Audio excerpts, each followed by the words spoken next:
Bismillahirrahmanirrahim. Assalamualaikum warahmatullahi wabarakatuh.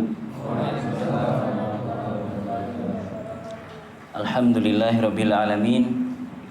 Wassalatu wassalamu ala asyrafil anbiya'i wal mursalin nabiyina wa habibina Muhammadin wa ala alihi wa sahbihi ajma'in. Allahumma 'allimna bima yanfa'una wanfa'na bima 'allamtana wa zidna ilma ya rabbal alamin. Puji syukur kita panjatkan hanya kepada Allah Azza wa Jalla. Di kesempatan yang bahagia ini Allah pertemukan kita untuk bersama-sama thalabul ilmi, untuk mengingat kepada Allah Subhanahu wa taala, untuk berzikir kepadanya.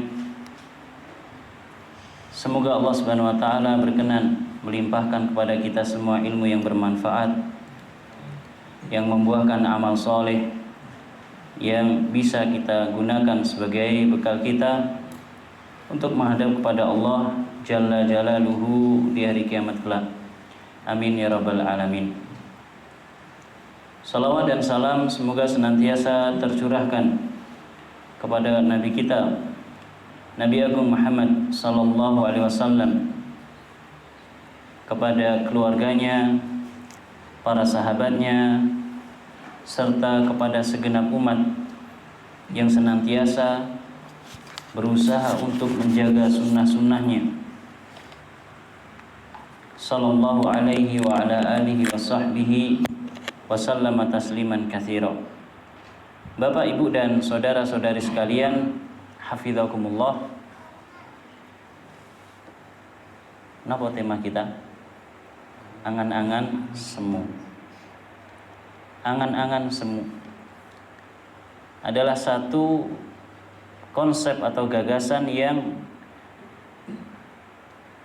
harusnya ada pada benak kita ketika kita memikirkan dunia.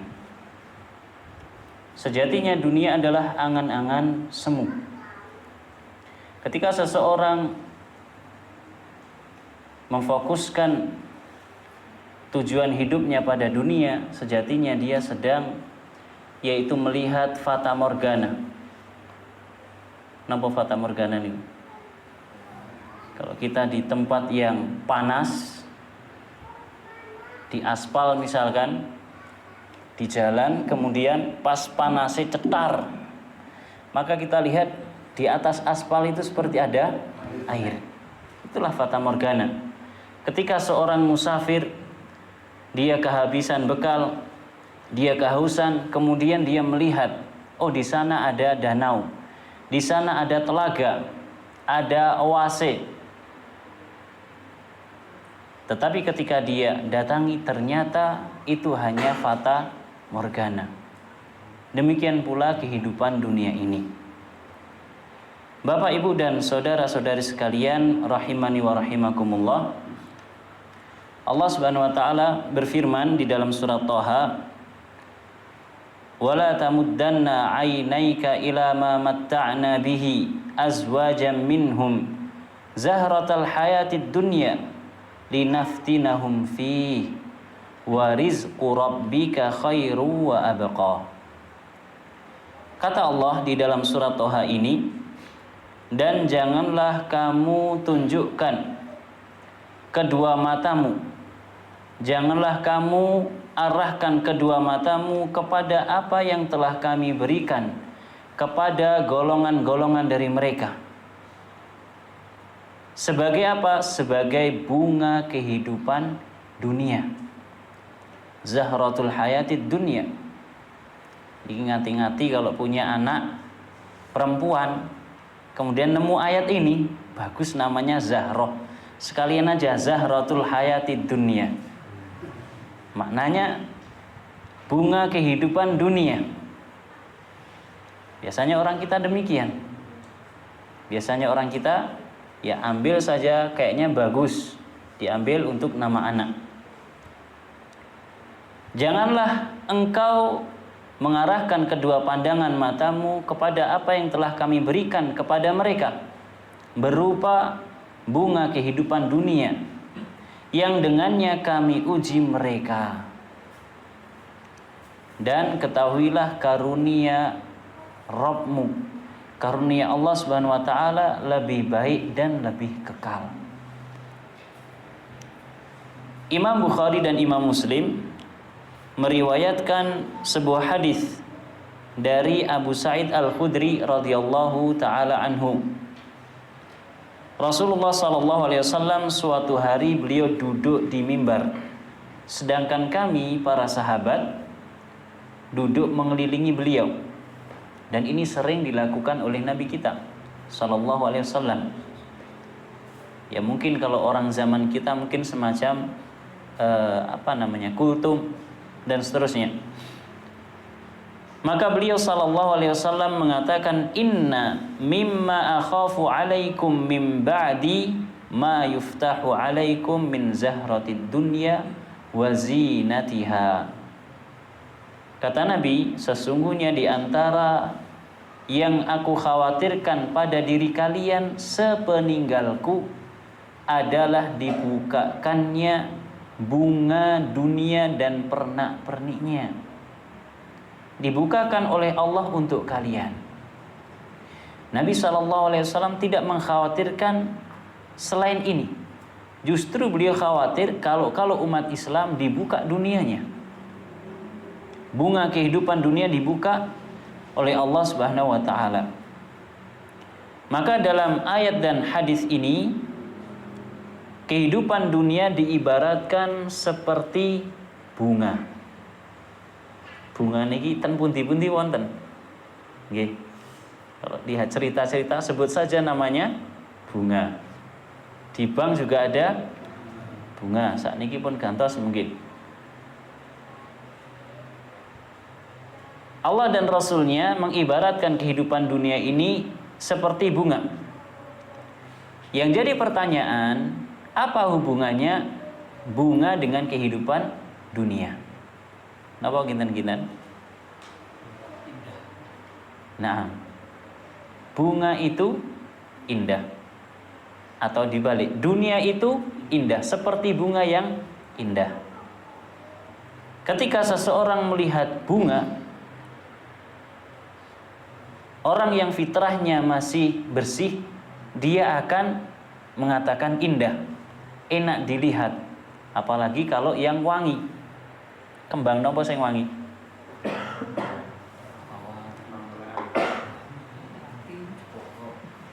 Kembang nopo sing wangi?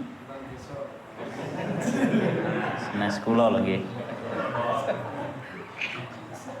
Sing wangi niku lek mungguhe kula kembang kopi. Kalau lagi kembang wangi ini luar biasa. Kalau kita melihat bunga, kita mesti senang. Kecuali orang-orang yang, mohon maaf, mungkin dalam tanda kutip dia sudah berubah fitrahnya. Tapi secara umum orang yang fitrahnya bagus, sekalipun dia laki-laki, dia akan suka dengan bunga. Makanya Allah Subhanahu wa taala jadikan surga itu adalah taman. Bahasa Arabnya surga adalah jannah. Jannah itu artinya apa? Kebun atau taman. Orang yang fitrahnya bagus, dia akan nyaman tinggal di kebun. Dia akan nyaman tinggal di taman. Nah, bunga ini orang yang melihatnya indah, melihatnya menawan, maka tidak jarang orang yang memandangnya atau melihatnya dia akan berhasrat untuk memetiknya. Yang jadi masalah ketika seseorang memetik bunga tersebut, ini justru akan mengakibatkan bunga tersebut tidak tahan lama. Orang yang terburu-buru ingin mengambil hasil dari apa yang dia lihat, kembangnya apik, langsung dipetik, gak akan dapat melihatnya dengan tempo yang lama. Sudah diusahakan dimasukkan ke dalam napa jenenge vas bunga, diparingi banyu, paringi napa malih? Paringi sesuatu yang mungkin bisa menjadi nutrisi bunga tersebut, tapi tetap saja dia tidak akan bisa yaitu tahan lama, apalagi sampai berbuah. apalagi sampai berbuah. Meskipun tidak semua bunga itu akan menghasilkan buah.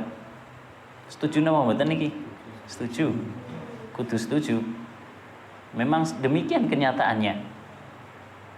Misalkan kita melihat bunga napa? Mangga. Terus kita nggak sabar, katakan bunga mangga itu cantik, kemudian kita petik, kita taruh di vas, karena kita suka dengan bunga mangga. Apa yang terjadi? Kita akan diharamkan, kita akan terhalangi dari memetik mangga. Begitu pula dunia. Ketika kita takjub dengan pesona dunia, ketika kita takjub dengan gemulainya, eloknya dunia, kemudian kita terlena, kemudian kita memetik bunganya dunia, akibatnya apa? Kita akan terhalangi dari memetik hasil yang seharusnya kita dapatkan, yaitu apa? Akhirat. Coba orang yang punya bunga tadi, dia bersabar, tunggu sampai keluar napa jenenge? Bakal buah niku. Tunggu sampai keluar buahnya, dia akan merasakan panen buahnya. Berbeda dengan orang yang tidak sabar. Wallahu ta'ala a'lam. Maka ini adalah gambaran dunia. Gambaran dunia yang Allah sebutkan dalam ayat tersebut dan juga Rasulullah sallallahu alaihi wasallam.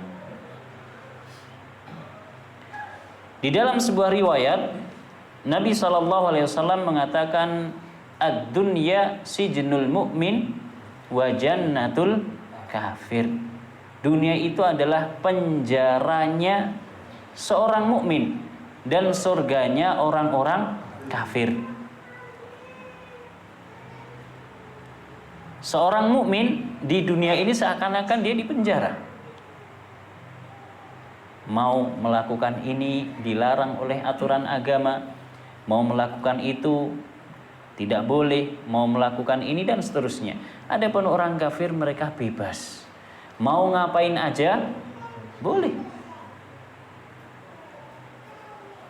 Apalagi yang meyakini keyakinan bahwasanya di akhirat kelak nanti akan ada sang penyelamat, juru penyelamat. Sehingga apa? Dosa-dosanya sudah ditanggung oleh juru penyelamat tersebut. Bahkan diadopsi oleh sebagian kaum muslimin mungkin. Ya ada apa istilahnya, penebusan dosa, sehingga dia bisa bebas melakukan apa saja yang dia inginkan di dunia ini. Padahal Nabi kita sallallahu alaihi wasallam mengatakan, ad-dunya sijnul mu'min wa jannatul kafir. Maka dari sini kita sebagai seorang mukmin ya nggak usah mengeluh. Kenapa? Karena memang sudah digariskan demikian. Nopo malih sing ten pesantren. Saya tadi dengar putranya ada yang di pesantren. Undi. Masya Allah, kelas pinten? Kelas 7. Masya Allah. Kata orang-orang kita, yang namanya pesantren itu adalah kunjoro suci. Napa kunjoro suci? Penjara suci. Seorang santri harus dimasukkan penjara tersebut untuk istilahnya untuk didadar. Sebagaimana Gatot Kaca nika dicemplungne napa? Kawah Condro Dimuka. Supaya dadi sakti. Nanti anak-anak kita yang di pesantren insya Allah pulang nanti jadi sakti. Mandraguna. Insya Allah dalam hal agama, bukan dalam hal yang lain. Nanti pulang kemudian buka pengobatan sakti, beda lagi ini. Sekarang yang buka pengobatan sakti, buka pesantren. Ngeri. Nasallallahu salamul afiyah. Tentunya ketika kita ingin memasukkan putra-putri kita ke pesantren harus memilih-milih. Jangan asal-asalan. Kita lihat bagaimana pesantren ini secara manhaj dan akidahnya. Niku penting. Ampun gur pados sing gratis. Sekarang ini banyak gratis. Ternyata manhajnya wah rakaruan. Jangan hanya gratis kemudian kita ambil. Mending kita agak ngoyo sedikit tapi benar secara manhaj dan akidah. Kenapa demikian? Untuk menyelamatkan anak kita. Jangan sampai anak kita dididik oleh orang yang nyuwun sewu kurang tepat secara pemahaman. Maka mereka yang masuk ke dalam pesantren ini mereka diibaratkan masuk ke dalam kunjoro suci. Kita sebagai seorang mukmin hidup di dunia saja, kata Nabi, seperti di penjara, apalagi mereka yang harus masuk ke dalam dunia pesantren dengan sekian banyak aturan yang ada. Maka luar biasa mereka yang bertahan di pesantren kemudian pulang membawa nama baik, nama harum pesantren dan nama harum dirinya. Alhamdulillah. Ini mungkin agak keliru sedikit karena di sini nggak ada pesantrennya. Saya kira di sini pesantren juga pesantren lansia, nggih.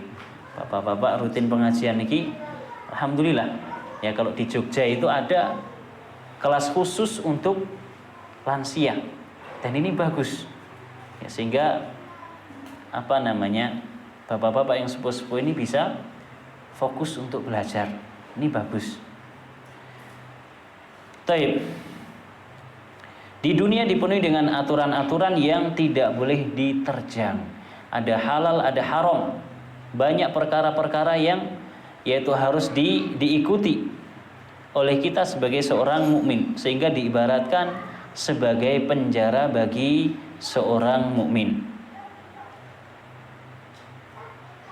Sehingga seorang mukmin dia harus bersabar. Seorang mukmin harus bersabar ketika menjalani kehidupan dia di dunia ini. Dan dia harus yakin bahwasannya kehidupan yang sebenarnya yang penuh dengan kenikmatan hanya akan ada di akhirat. Ibaratnya, kalau orang dulu bilang ibaratnya orang di dunia ini mampir ngombe. Kalau orang sekarang ya ibaratnya orang di dunia ini, singgah di dunia ini seperti orang yang mampir di pom bensin. Jenengan lek ngisi bensin, sak bibare ngisi nyetater motor malih, berangkat malih nopo cangkruan teng riku. Cangkruan apa gas malih?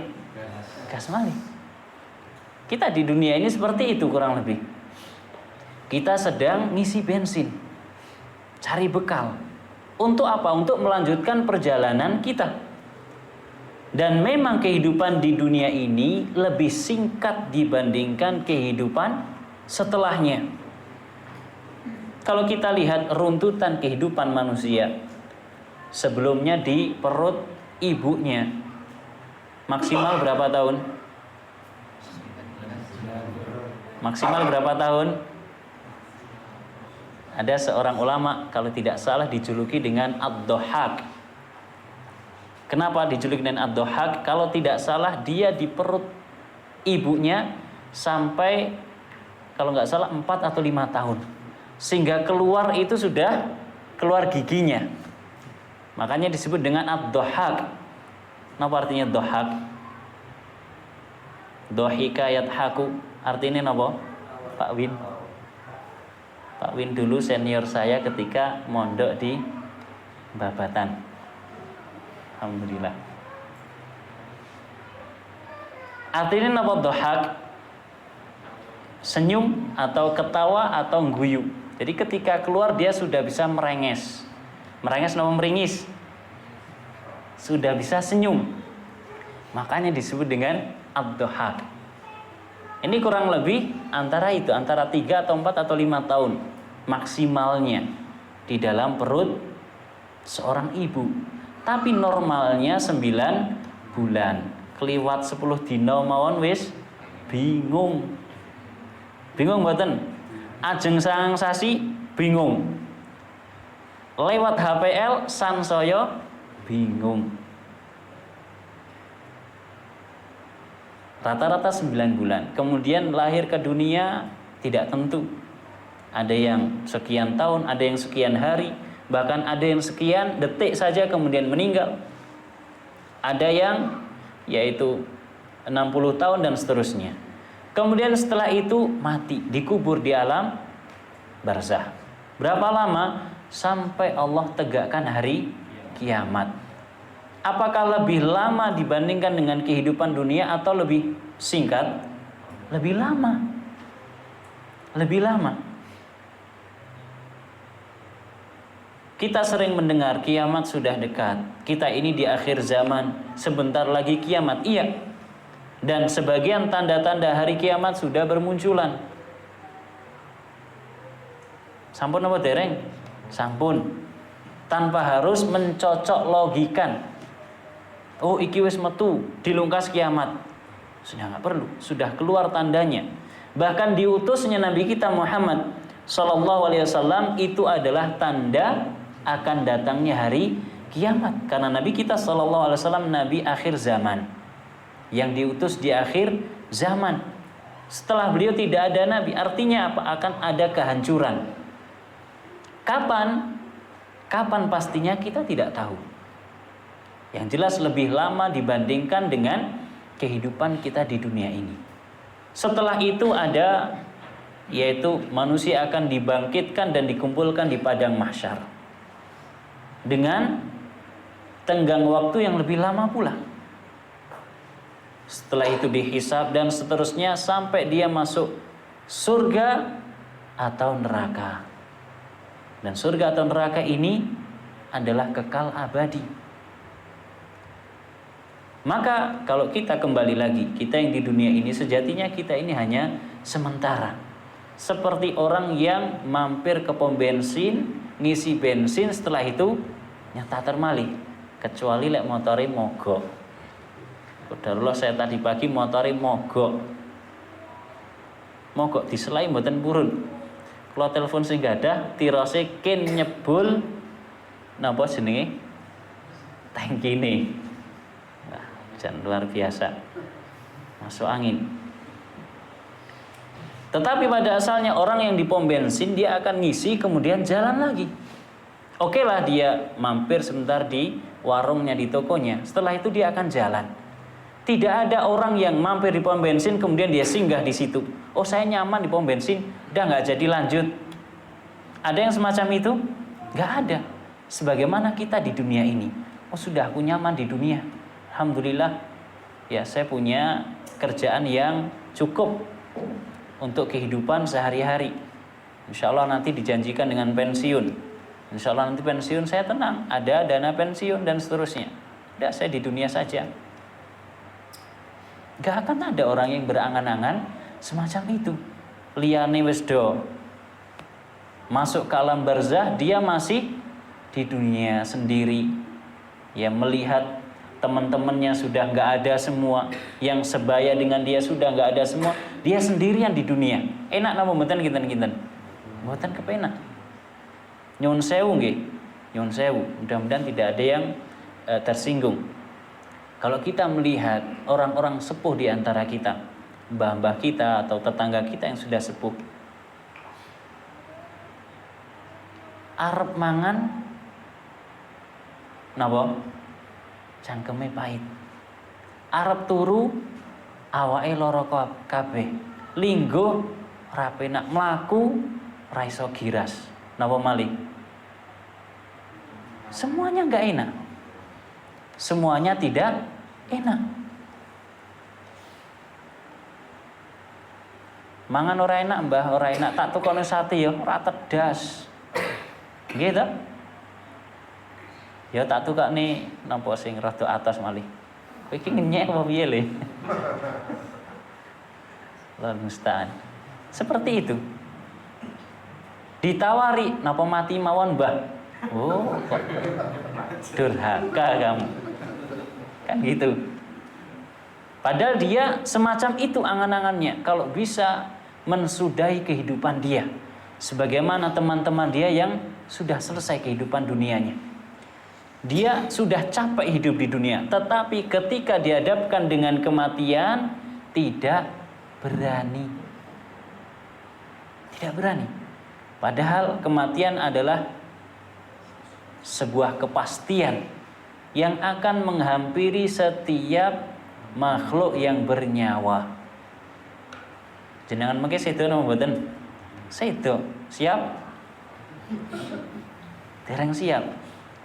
Tapi pasti meninggal. Coba sekali-kali bayangkan gimana keadaan saya ketika sedang sakaratul maut. Barangkali dengan itu kemlelete kita itu bisa berkurang. Wong lek wis gagah niku masyaallah nggih nyetater motor wer disalib ora trimo, diuber sak kenani. Coba bayangkan saja sekilas lek pas mbawalat kemudian ada truk, senggol truk. Kemudian jatuh. Coba sekali-kali bayangkan semacam itu. Ya, kadang kita ini ya berangan-angan akan hidup di dunia ini dengan tenggang waktu yang lama. Lupa kalau kita nanti akan meninggal. Kekuatan yang kita miliki bahkan sekarang ini semakin bertambah atau semakin berkurang? Berkurang. Memang ketika dari usia muda dia seakan-akan grafiknya itu naik. Sehingga nanti pada puncaknya di usia 40 tahun dia akan mulai menurun sampai lemah. Dan ini sunnatullah. Ini sunnatullah. Itu kalau sampai 40 tahun. Ada di antara mereka yang tidak sampai 40 tahun, masih belasan tahun sudah Allah takdirkan sudah melemah. Sehingga angan-angan kita terhadap dunia ini bisa kita kikis. Ampun akeh angen-angen kali dunya. Kemudian Bapak Ibu dan saudara-saudari sekalian rahimani wa rahimakumullah, kalau kita kembali ke bunga kita tadi, ya, dari kisah bunga yang kita petik sebelum dia menjadi buah. Ini di dalam kaidah fikih disebutkan kiranya kita meninggalkan atau kita tidak memetik bunga tersebut, kita bersabar sampai berbuah, maka di dalam sebuah kaidah fikih disebutkan man taraka syai'an lillah awwadahullahu khairan minhu. Man taraka syai'an lillah awwadahullahu khairan minhu. Barang siapa yang meninggalkan sesuatu karena Allah, maka Allah akan memberikan gantinya lebih baik. Allah akan memberikan ganti untuknya dengan ganti yang lebih baik. Kita ini sekarang di dunia, kita punya angan-angan yang banyak. Ya insya Allah nanti saya usia 30 tahun saya akan buka bisnis A. Insya Allah 3 tahun kemudian, usia 33 tahun saya akan mengembangkan ke bisnis yang lain. Angan-angan terus. Gak ada habisnya. Dan sebagian yang lain terburu-buru dengan kehidupan dunia. Sehingga apa? Dia tidak bersabar dalam menghadapi pahitnya dunia. Pengennya tas-tas semuanya diambil. Sekalipun haram diterabas. Maka orang yang semacam ini dia tidak meninggalkan karena Allah Subhanahu wa taala. Justru sebaliknya. Akan tetapi seorang mukmin yang arif, seorang mukmin yang bijak, dia akan meninggalkan perkara-perkara tersebut karena Allah. Dia tahu ini haram, dia tidak terjang. Dia tahu ini dilarang oleh Allah dan Rasulnya, dia berhenti. Dia tahu misalkan ketika dia harus meminjam dengan cara riba. Dia ragu, awalnya apakah kalau minjem ke sana itu ini syar'i beneran atau tidak? Karena mohon maaf sekarang ini banyak sekali lembaga-lembaga keuangan yang judulnya syariah. Judulnya syariah. Ketika kita telusuri hakikatnya ternyata tidak syariah. Ternyata tidak syariah. Dan tidak jarang mungkin di antara kita, mohon maaf yang tergiur kemudian melakukan muamalah dengan mereka. Ketika sudah kedaden baru konsultasi, Pak Ustadz, saya muamalah dengan misalkan lembaga keuangan ini. Oh nggih, pripun? Seperti ini. Wah, ini mengandung unsur riba. Ini ada unsur gharar, ini ada unsur dan seterusnya. Barulah makdeb kemudian getun. Ketika dia tahu, maka dia berusaha, bismillah saya tinggalkan karena Allah Subhanahu wa taala. Mudah-mudahan Allah akan menggantinya. Dan ternyata banyak, ternyata banyak di antara kaum muslimin yang Allah Subhanahu wa taala bukakan hatinya kepada petunjuk, kepada kebenaran. Kemudian dia tinggalkan kemaksiatan dan penyelisihan dia kepada syariat, lantas Allah berikan ganti dengan ganti yang lebih baik. Sing maune nyuwun sewu ngalor ngidul gandengi cewek napa malih niki malam tahun baru. Ngalor ngidul gandengi cewek. Gandeng napa gonceng? Goncengi cewek. Kemudian dia tahu, dia tersadar ternyata ini dilarang oleh syariat. Maka dia bismillah saya tinggalkan. Ceweknya tetap nguber-nguber. Ngapura Dik, aku wis ra gelem neh. Lah terus gelemku rabi. Dia tinggalkan sesuatu yang haram karena Allah, maka Allah akan ganti dengan yang lebih baik. Dan ini banyak sekali terjadi di tengah-tengah kaum muslimin. Orang yang bermuamalah dengan riba misalkan, dia tahu riba. Kemudian dia berhenti, kemudian dia tinggalkan riba tersebut karena Allah. Memang saya untung kalau saya ngutangi dengan cara riba. Tapi karena Allah saya tinggalkan cara ini. Insya Allah Allah akan gantikan dengan yang lebih baik. Adapun orang kafir, maka mereka tidak sabar. Maunya cepat, maunya yang instan. Mereka terburu-buru sehingga mereka berfoya-foya dengan kehidupan dunia ini. Oleh karena itu jangan sampai mindset kita, pikiran kita ini ngikuti pikiran orang-orang kafir. Terkadang kita itu aji mumpung enek kesempatan, jangan terlewat eman-eman. Kapan lagi, apalagi tolah-toleh, nggak ada orang kapan lagi kalau nggak sekarang. Jangan.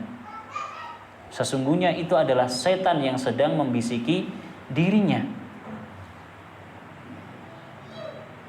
Maka orang kafir dia terburu-buru untuk merasakan yaitu kenikmatan dunia, sehingga pada akhirnya neraka yang menjadi tempat kembalinya. Allah Subhanahu wa taala berfirman tentang orang-orang kafir dan orang-orang mukmin di dalam surat Al-Mutaffifin.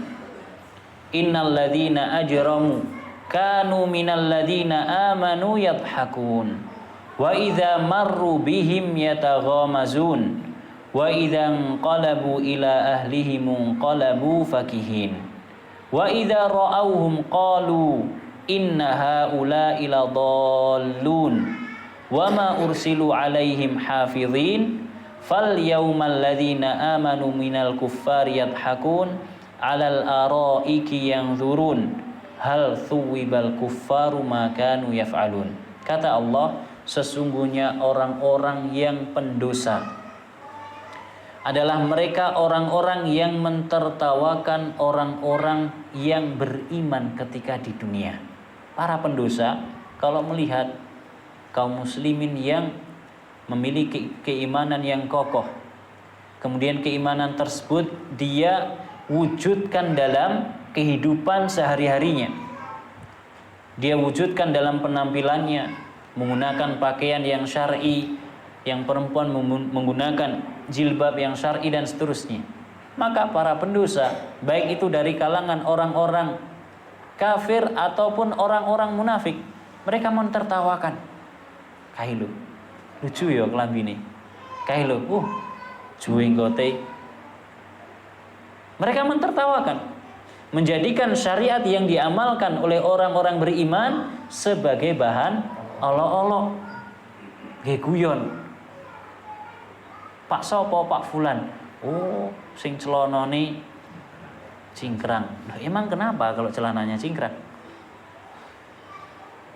Secara logika saja orang pakai celana cingkrang itu lebih bersih. Logika saja, sederhana saja.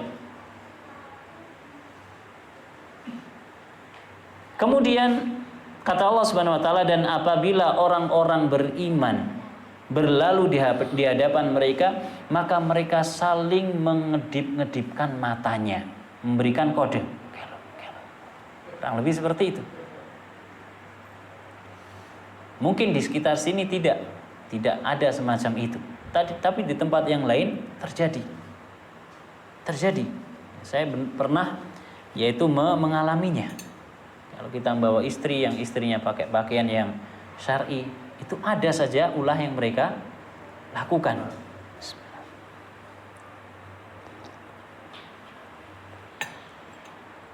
Dan apabila orang-orang yang berdosa itu kembali kepada kaumnya, mereka kembali dengan gembira. Dan apabila mereka melihat orang-orang mukmin, mereka mengatakan, sesungguhnya orang-orang mukmin itu benar-benar sesat. Inna haula'i ladallun. Benar-benar mereka ini adalah orang-orang yang sesat. Kenapa? Karena menurut mereka, orang-orang yang beriman, yang menampakkan keimanannya dalam kehidupan sehari-hari, menurut mereka menyelisihi kehidupan mereka yang normal. Sesat, aneh. Menurut mereka adalah orang-orang yang aneh. Kemudian kata Allah Subhanahu wa taala, padahal orang-orang yang berdosa itu tidak dikirim untuk menjadi penjaga orang-orang yang beriman. Allah kirimkan mereka di dunia ini bukan sebagai wasit untuk kita. Mereka mau membeo sampai napa jeneng ini? Pita suaranya putus pun gak akan ada manfaatnya di sisi Allah Subhanahu wa taala. Kemudian kata Allah, maka pada hari ini orang-orang yang beriman balik menertawakan orang-orang kafir. Kapan itu? Ketika di akhirat kelak. Di dunia oke, mereka menertawakan kita. Mereka menganggap kita ini orang-orang yang nopo istilahnya klasik, orang-orang yang nyeleneh, aneh dan seterusnya. Tapi nanti di akhirat ketahuilah, kita yang akan menertawakan mereka. Siapa yang menyampaikan demikian? Allah Subhanahu wa taala di dalam surat Al-Mutaffifin ini. Nanti kita akan menertawakan mereka. Sesungguhnya orang-orang kafir telah diberi ganjaran terhadap apa yang dahulu mereka kerjakan.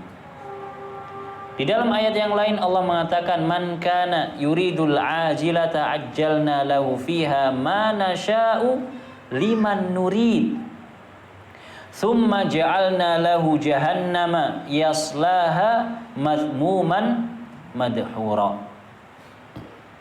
wa man aradal akhirata wa sa'alaha sa'yaha wa huwa mu'minun fa ulaika kana sa'yuhum mashkura.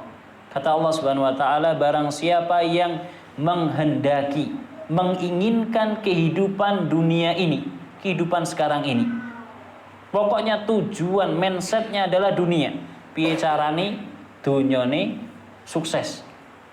Kata Allah Subhanahu wa taala, oke, tidak masalah, kami akan segerakan baginya dunia untuknya. Untuk siapa? Untuk siapa saja yang kami kehendaki. Ketika seseorang meniatkan hatinya tujuan utama kehidupannya adalah dunia, Allah akan berikan. Tapi untuk siapa? Untuk yang Allah kehendaki. Sehingga kalau kita melihat di dunia nyata, ada orang-orang yang ngoyo nyambut gawe ini, pol-polan, tapi dapatnya pas-pasan, sedikit.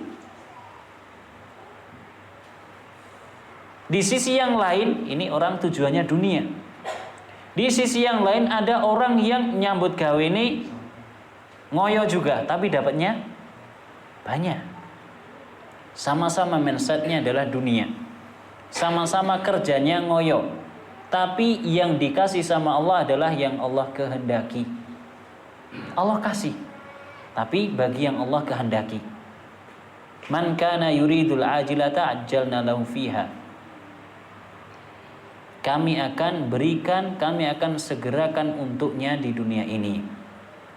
Kemudian kata Allah, dan kami tentukan baginya neraka jahanam. Ketika seseorang mindset hidupnya, tujuan hidupnya adalah dunia, maka tempat kembalinya di akhirat adalah jahanam. Na'udzubillahi min dzalik. Oleh karenanya, ketika kita melakukan aktivitas ibadah, jangan sampai niat kita adalah cari dunia. Ngapa sholat? Bosku mewajibkan sholat ya. Lara sholat aku dipecat. Angel kalau sudah seperti ini. Juraganku lek sholat, lek waya sholat ora ditutup tokone, dilereni dan seterusnya. Karena dunia. Dia mengerjakan sholat karena dunia. Atau bahkan yang lebih parah dari itu, seseorang meniatkan amalan ibadah yang dia lakukan adalah untuk dunia. Ya, misalkan orang yang belajar. Kenapa belajar? Supaya jadi orang yang diakui keilmuannya, supaya dikatakan sebagai seorang yang alim. Ini adalah tujuan-tujuan dunia. Allah Subhanahu wa taala Maha Adil.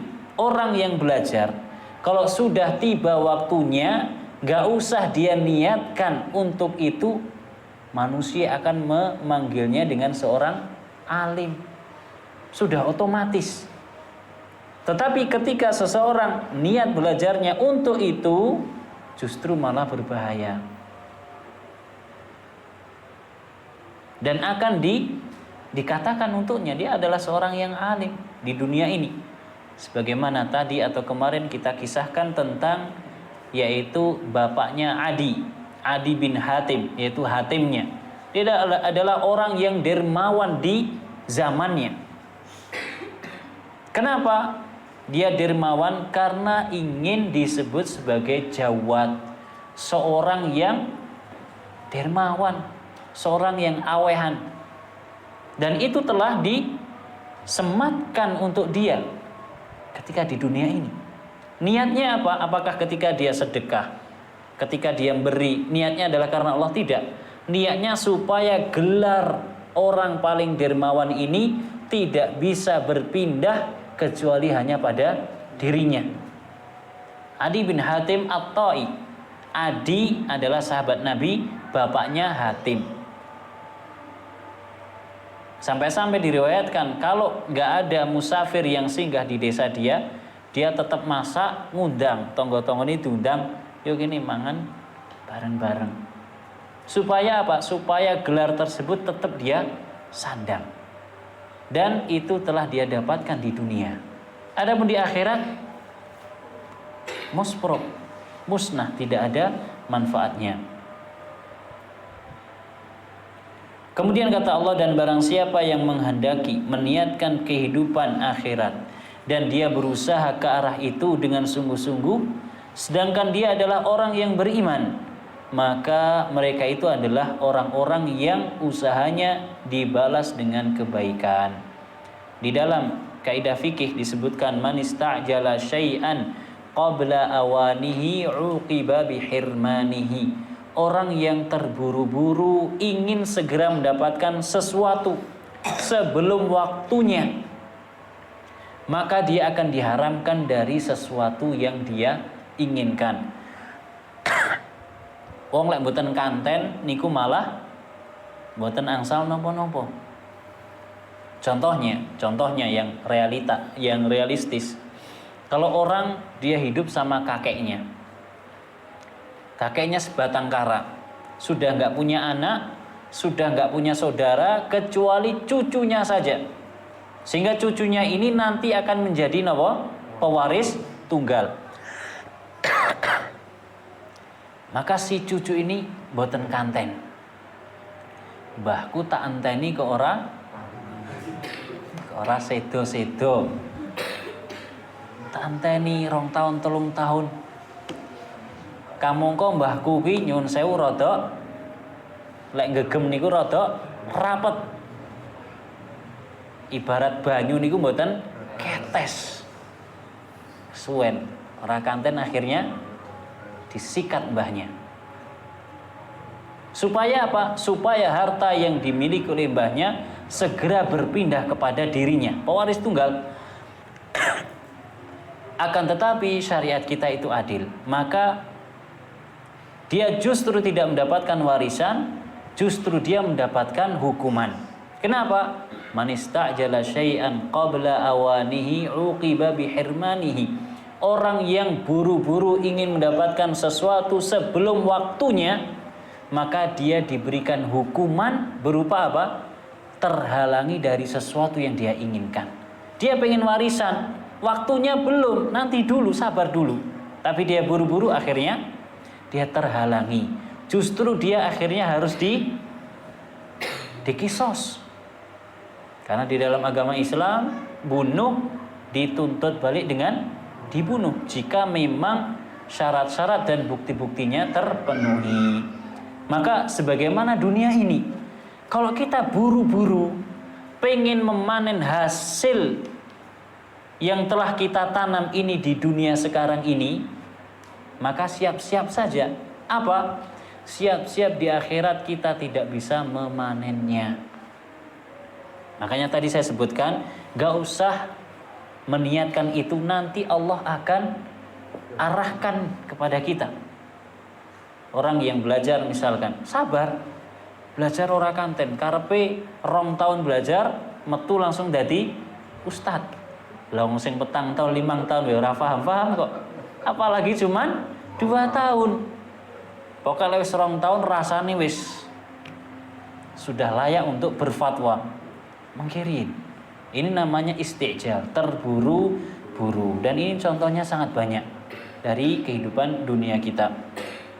Wallahu ta'ala a'lamu bis-shawab. Adzan Rin, monggo.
Bismillahirrahmanirrahim. Alhamdulillahirabbil alamin.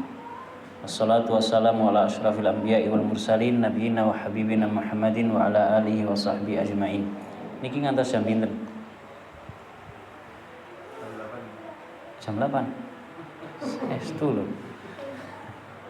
Oke, sedikit lagi. Oke, sedikit lagi. Memang membicarakan dunia itu tidak pernah ada habisnya. Karena dunia, lagi-lagi dunia itu cantik, indah seperti halnya dengan bunga yang tadi kita permisalkan. Di antara yang Allah permisalkan daripada kehidupan dunia adalah yang Allah sampaikan di dalam surat Al-Hadid. Allah mengatakan, "I'lamu annamal hayatud dunya la'ibu wa lahu wa zinatun wa tafakhurum bainakum wa takathurun fil amwali wal aulad kama thali ghaithin a'jabal kuffara nabatuhu thumma yahiju fatarahu musfarra thumma yakunu khutama wa fil akhirati 'adzabun syadidun wa maghfiratun minallahi wa ridwan wa mal hayatud dunya illa mata'ul ghurur." Ayat ini sering dibaca oleh imam-imam, sering dibaca untuk memberikan tadzkir, peringatan daripada hakikat dunia. Allah mengatakan yang artinya, ketahuilah bahwasanya sesungguhnya kehidupan dunia ini hanyalah permainan dan sesuatu yang melalaikan. Lalai kita di dunia ini. Ada seriusnya, ada perhiasan dan bermegah-megahan di antara kalian, serta berbangga-bangga dengan banyaknya harta dan anak, sugi-sugian, akeh-akehan anak. Mana yang lebih bangga? Banyak anak atau sedikit anak? Banyak anak atau sedikit anak? Banyak anak. Orang kalau anaknya sedikit, sedih napa mboten? Sedikit niku paling mentok pinten? Randuwe anak. Sedih napa mboten? Sedih. Allah yang merajai langit dan bumi dan seluruh alam semesta. Dialah Allah yang memberikan anak, baik anak laki-laki ataupun anak perempuan. Yakhluqu ma yasha, yahabu liman yasha'u inatha wa yahabu liman yasha'u dzukur. Allah berikan bagi yang Allah kehendaki perempuan, dan Allah berikan bagi yang Allah kehendaki laki-laki. Au yuzawwijuhum dzukranan wa inatha, atau Allah gabungkan pada diri seseorang punya anak laki-laki dan perempuan. Di antara para nabi yang anaknya laki dan perempuan sinten? Nabi kita sallallahu alaihi wasallam, Nabi Muhammad. Di antara para nabi yang anaknya cuma laki-laki sinten? Nabi Ibrahim. Di antara nabi yang anaknya gur wedok tok sinten? Nabi Lut alaihi assalam. Itu semuanya Allah yang mengaturnya. Maka kalau kita punya anak cuman laki-laki tok, ya sudah, nggak usah bingung. Atau wedok tok, nggak usah bingung. Itu adalah anugerah dan pemberian dari Allah Subhanahu wa taala. Maka kehidupan dunia ini berbangga-bangga dengan banyaknya anak dan harta. Kata Allah, permisalannya seperti hujan yang tanam tanamannya mengagumkan para petani. Pun mongso udan sing biasane suket niku kuning, bahkan sampai coklat, tiba-tiba menjadi hijau. Subhanallah. Kalau kita diminta untuk ngairi galengan mawon, galengan lho guys, senes sawai. Galengan iki diairi supados sukete dados ijo. Sesasi mawon. Saguh napa mboten? Mboten saguh. Ini Allah Subhanahu wa taala turunkan hujan semalam saja beres, besoknya langsung terubus. Subhanallah. Maka ketika petani melihat hujan yang lebat kemudian menjadikan tanah menjadi basah dan menumbuhkan tumbuhannya, para petani kagum. Kemudian setelah itu Allah jadikan tanaman-tanaman tersebut kering dan warnanya menguning kemudian hancur. Ini perumpamaan dunia, hijau. Dalam sebuah riwayat Nabi mengatakan ad-dunya hulwatun khadirah. Dunia itu manis dan hijau.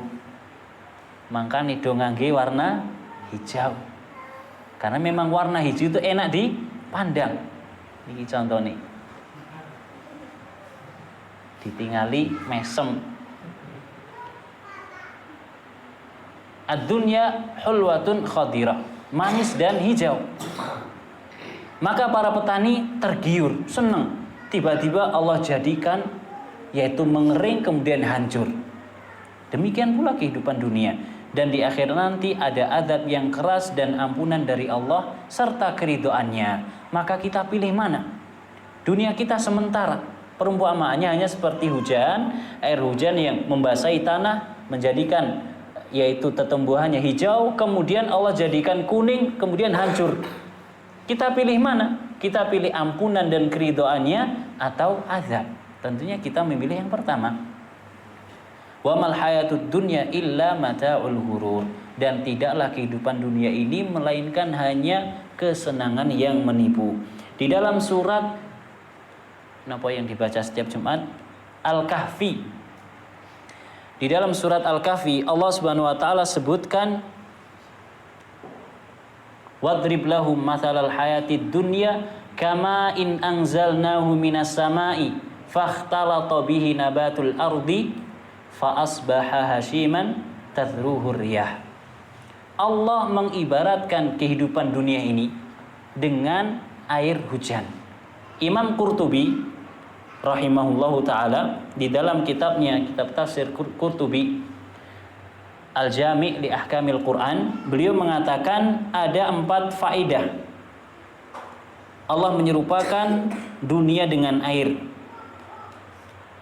Yang pertama, ini kalau mau dicatat silahkan, li'annal ma'a la yastaqirru fi mawdi'in kadzalika ad-dunya la tabqa ala halin wahidah. Yang pertama, karena yang namanya air itu tidak diam menetap di satu tempat. Air itu bergerak. Sifat air diantaranya apa? Bergerak dari tempat yang tinggi menuju ke tempat yang rendah. Jari ini ngono, jari ini seperti itu. Oke, kita setujui pun, gampang aja, rasa angel-angel. Air itu tidak menetap di satu tempat. Begitu pula dunia. Dunia ini tidak berada pada satu tempat yang tetap. Dunia tidak berada pada satu kondisi yang sama. Kalau kita lihat siklus air,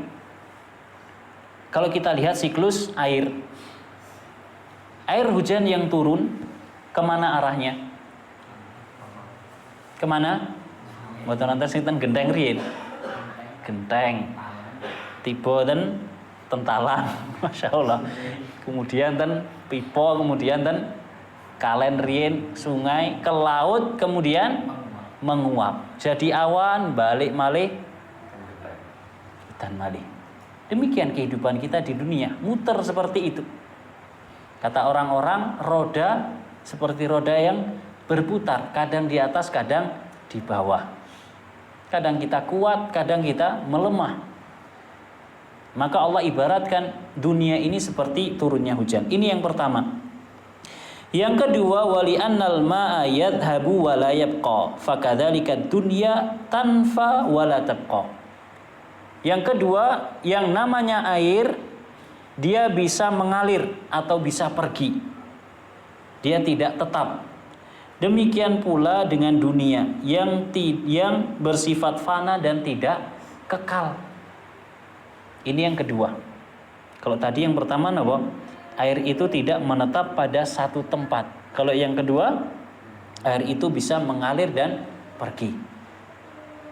Yang ketiga, wali annal ma'a la yaqdiru ahadun ayadkhulahu wala yabtal. Wa kadzalika dunya la yaslamu ahadun min fitnatiha wa afatiha. Dan ini sangat dalam. Kata Imam Qurtubi, yang namanya air, seseorang tidak akan mampu masuk ke dalam air tanpa selamat dari kebasahan. Wong lek nyemplung ten banyu niku mesti teles. Aku numpak kapal selam Mas. Lho nggere kapal selame mboten teles. Teles napa mboten? Teles. Mesti teles. Kalau seseorang masuk ke dalam air pasti basah. Sekalipun yang dimasukkan dibungkus di dalam wadah tertentu. Maka begitu pula dunia. Ketika seseorang masuk ke dalam dunia, tidak akan mungkin bisa selamat dari fitnah dan juga bahayanya dunia. Gak ada orang yang mulus terus di dunia ini. Gak ada. Sekalipun keturunan darah biru, sekalipun apa, semuanya mesti ada fitnahnya dunia. Mesti ada cobaan. Dan mesti ada bahayanya. Kemudian yang keempat,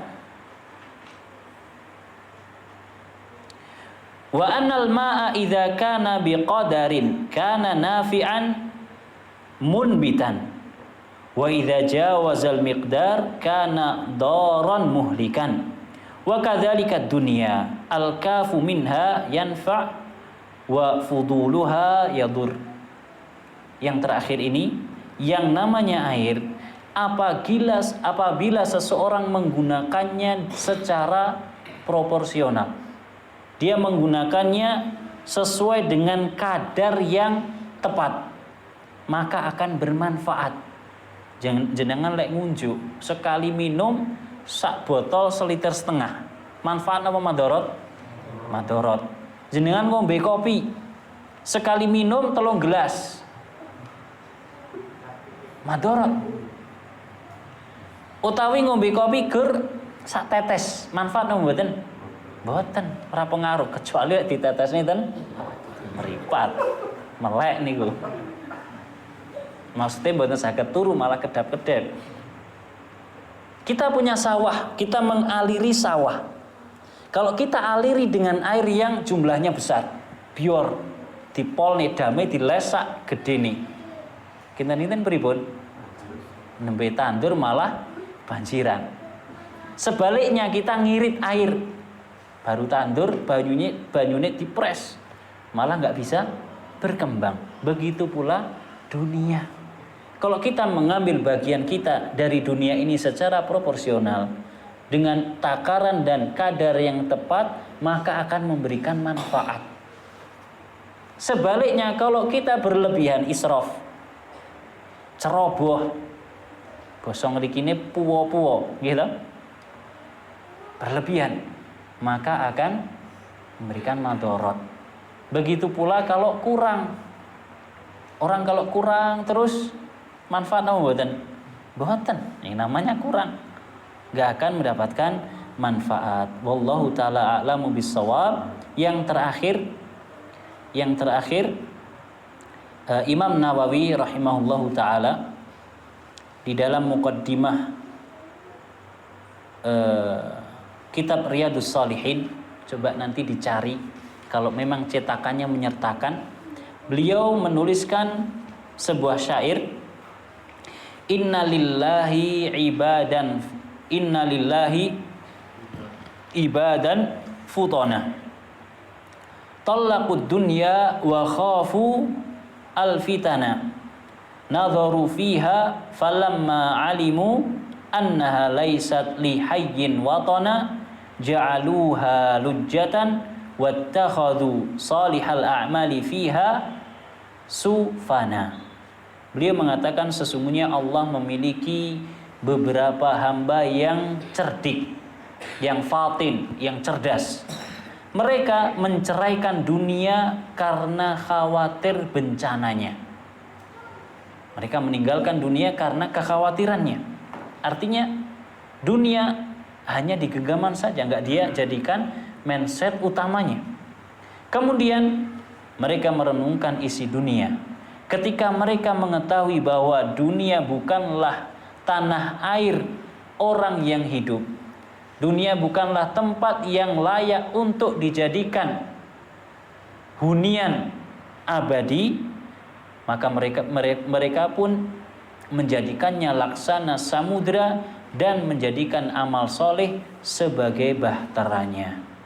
Ini Imam An-Nawawi Muhammad bin Syaraf An-Nawawi rahimahullahu ta'ala Mudah-mudahan Allah Subhanahu wa taala menjaga kita dari fitnah-fitnah dunia, memahamkan hakikat dunia yang sebenarnya sehingga kita terjaga dan bisa menjadi hamba Allah yang futona, hamba Allah yang cerdas di dalam menyikapi dunia. Mudah-mudahan bermanfaat. Mohon maaf kiranya ada kesalahan. Wassallallahu ala nabiyyina Muhammad wa ala alihi wa sahbihi wasallam. Niki wonten hadiah. Wektale cekap napa mboten? Pripun? Ajeng dibagi napa ditilar mawon? Ajeng dibagi. Pripun bagine? Tanya jawab. Nggih. Monggo. Sebutkan satu ayat yang tadi kita baca. Pun monggo. Gampang mawon. Nggih. Bunyi ayatnya?